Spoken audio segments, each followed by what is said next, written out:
दूसरी जानिब election commission ने सेनेटर सैफुल्लाह अबड़ू और मेंबर कौमी असम्बली सुहेल सुल्तान का केस 21 अक्टूबर को समाअत के लिए मुकर्रर कर दिया।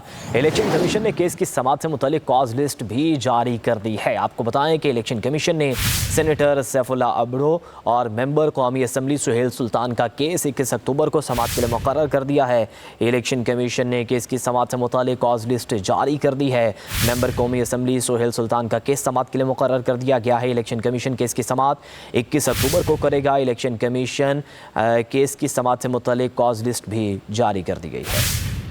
इलेक्शन कमीशन ने केस की समाअत से मुतालिक कॉज लिस्ट भी जारी कर दी है। आपको बताएं कि इलेक्शन कमीशन ने सेनेटर सैफुल्लाह अबड़ू और मेंबर कौमी असम्बली सुहेल सुल्तान का केस 21 अक्टूबर को समाअत के लिए मुकर्रर कर दिया है। इलेक्शन कमीशन ने केस की समाअत से मुतालिक कॉज लिस्ट जारी कर दी है। मेंबर कौमी असम्बली सुहेल सुल्तान का केस समाअत के लिए मुकर्रर कर दिया गया है। इलेक्शन कमीशन केस की समाअत 21 अक्टूबर को करेगा। इलेक्शन कमीशन केस की समाअत से मुतालिक कॉज लिस्ट भी जारी कर दी गई है। इलेक्शन कमीशन ने केस की समाअत से मुतालिक कॉज लिस्ट भी जारी कर दी है। आपको बताएं कि इलेक्शन कमीशन ने सेनेटर सैफुल्लाह अबड़ू और मेंबर कौमी असम्बली सुहेल सुल्तान का केस 21 अक्टूबर को समाअत के लिए मुकर्रर कर दिया है। इलेक्शन कमीशन ने केस की समाअत से मुतालिक कॉज लिस्ट जारी कर दी है।